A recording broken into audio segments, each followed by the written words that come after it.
never share your feelings when you're in your feelings. I think what happens in these conversations, a spouse feels ambushed. Right? They were victimized, but that does not mean or absolve you from all responsibility. Somehow it always circles back to the affair.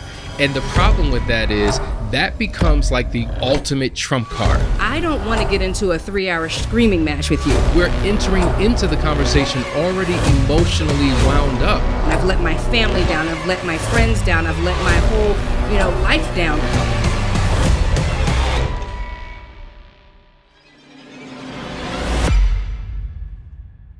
Once trust is broken, every conversation about the affair can either remake it or re-break it.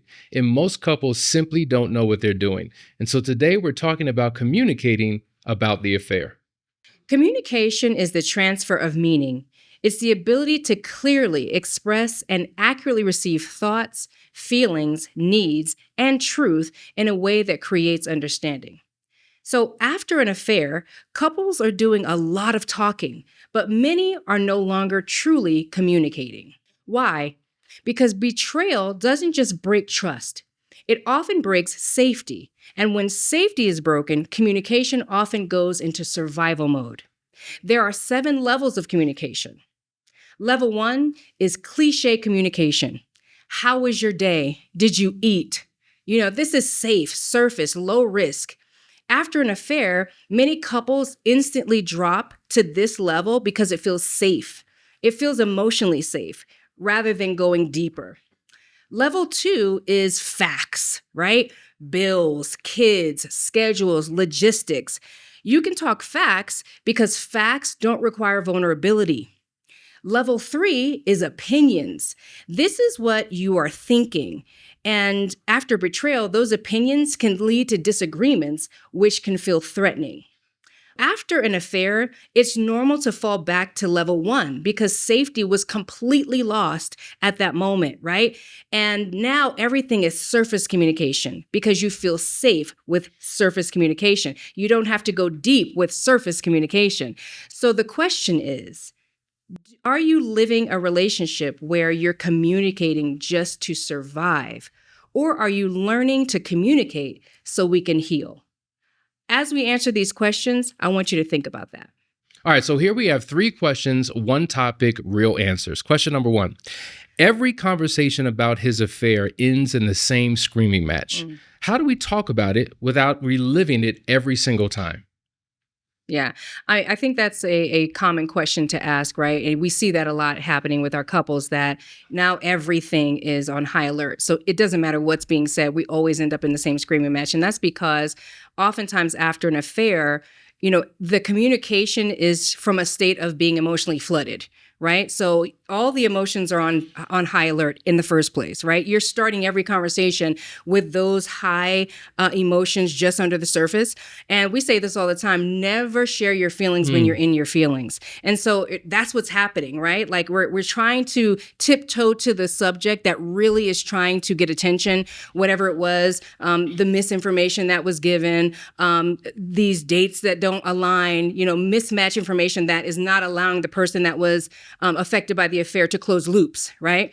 And so even though you're trying to tiptoe towards this conversation, at the end of the day, that real frustration is just under the surface and then it just comes out, right, as a flash. So I would just, tell this person to just take a few steps back. There are lots of things that you can do to avoid being in conflict, right? Like, obviously, it's not one-sided, right? The person that was affected by the affair is feeling the offense, feeling the hurt, feeling the doubt, feeling the mistrust. The person that did the affair is feeling accused, right? Feeling ridiculed, feeling like they're never going to be able to get past this. And so both of them have high emotions. And I think that one major thing they could do is to step away, right? Honesty is, to me, like the policy when it comes to affair recovery. Because if I can articulate to you, hey, I don't want to get into a 3-hour screaming match with you. Really, I just need to close certain loops. I really need a reassurance in this space, or I need to, close a loop here. There's something that's not matching. Can you answer this question for me? And I think being honest about it, and if these two people are actually really trying to repair, then they should be able to come to the table and follow certain rules. And so when you get to those moments where you're frustrated, and it's going to happen, give yourself grace to take a 20-minute break and step back, right? Calm down, reapproach, apologize if you went left, because sometimes you do. You get an attitude, you start yelling, you start screaming. Come back to the table, apologize, have a heart of reconciliation for every conversation, because you already know that this is going to be a hard path. You're about to go through the hardest journey you've ever gone through in the affair recovery process. So know that, and then be prepared as you approach these conversations. Yeah. I 1000% agree with what you're saying. I think the season that you're in or the stage of the recovery process will determine how painful these conversations are. So we know that the discovery phase, like the moment you find out to the time you finally get help, that's the discovery phase. So every single conversation is going to be a difficult conversation. And the couple wants to move forward, but in order to move forward, they've got to go back and deal with what has happened. So imagine thinking about the most painful experience that has ever happened in your life, and you're constantly reviewing it, revisiting it, and as a consequence, reliving it. It's almost like time travel. Like I'm taking myself back to that moment. And when I take myself back to that painful moment, what it does is it triggers the emotions that I had in that moment. And so the subconscious mind feels like it's experiencing the pain, the affair all over again. And so it's a very, very difficult thing. And that's why you have to approach it in a healthy way. And sometimes couples don't have the ability to do that on their own. And that's why there's services like we provide, where we intervene and facilitate these conversations, because they're going to be emotional. Now we have a question from a caller. When I bring up the affair, my husband shuts down and goes silent. How do I get him to talk instead of disappearing? Wow.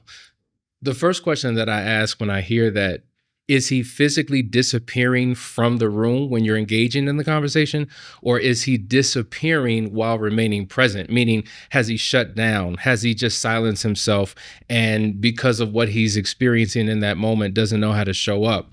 I can't accuse this person of anything, but what we've seen when people have these conversations, they usually are coming with energy. They're coming with aggression. Sometimes it feels like they're being interrogated. Sometimes they feel like they're being sideswiped, like you didn't know where it was coming from, and all of a sudden, like there's this onslaught of questions, and sometimes accusations and all types of things. And so I just think that the way that sometimes people approach the conversation isn't conducive to get anything. It's more of an accusatory type of demanding conversations where we're forcing our spouse to comply. And those dynamics aren't right, because it's not creating a healthy environment for such a difficult conversation. You know, I think there's a lot of truth to that. And I also think that there's two sides to that coin, because I deal with a lot of couples, and on one side where they will swear up and down that they are approaching the situation walking on eggshells.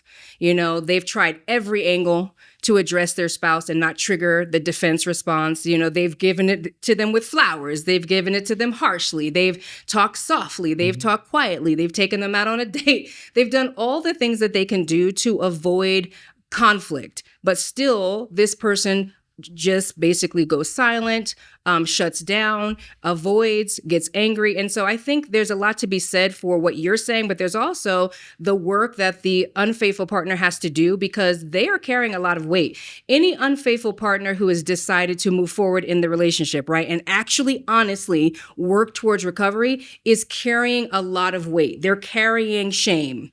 They're carrying, the feeling of how I've let everyone down. I've let my family down. I've let my friends down. I've let my whole, life down pretty much. And so that is a heavy weight for them to bear. And so oftentimes, because they just want to get past it as soon as possible, right? They've agreed to make the change. And now here you come again, approaching, because you still have unanswered questions. You're still trying to close loops in your mind. You're still lacking trust. You're still unsure. And they have made a committed decision to move forward. And so they shut down, because they still haven't dealt with their internal turmoil.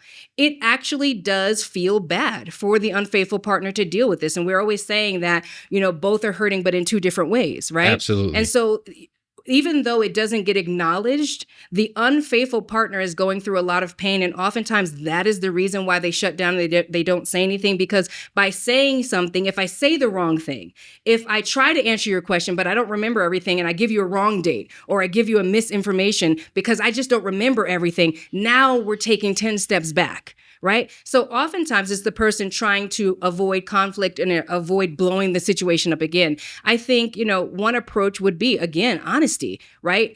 Coming to the table and having a conversation about how important it is on both sides to handle this well, and really getting into an open conversation with your partner to say, what can I do and how can I approach you in a way that would keep you open, right? What is it that I'm saying? In what way am I saying it that shuts you down? Because that's not what I'm trying to do, right? Both of us are trying to heal. This is what I need. I need to know what you need. 1000%. I think what happens in these conversations, a spouse feels ambushed because it came out of nowhere. That's why I think ground rules are so critically important. Like, if you know you're in a season where you're going to have these ongoing, continual conversations, how about schedule them?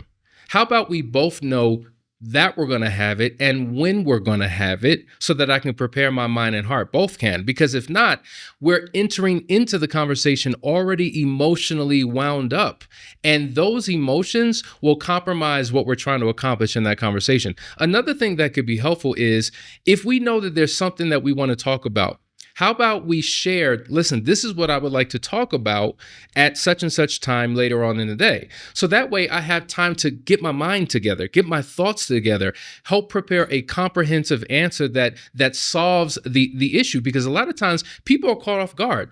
Like, they're thinking, they're processing, they're trying to give an answer, but it's not a complete answer. And when you're being attacked or jumped on with everything that you say, some people need time to reflect and to actually get thoughts out in order for the conversation to go well. And then, as you mentioned, Danielle, never sharing your feelings when you're in your feelings, I think is absolutely the most important thing that we can remember, because once a conversation becomes emotionalized, everything goes downhill from there. So either there's a complete shutdown, or we turn up completely and never get to where we hope that we will go with that conversation. Now, you may be watching right now because you just discovered that your spouse was unfaithful and you're in a state of panic and don't know what to do. And so that's how you wound up watching this video. Well, I want to encourage you.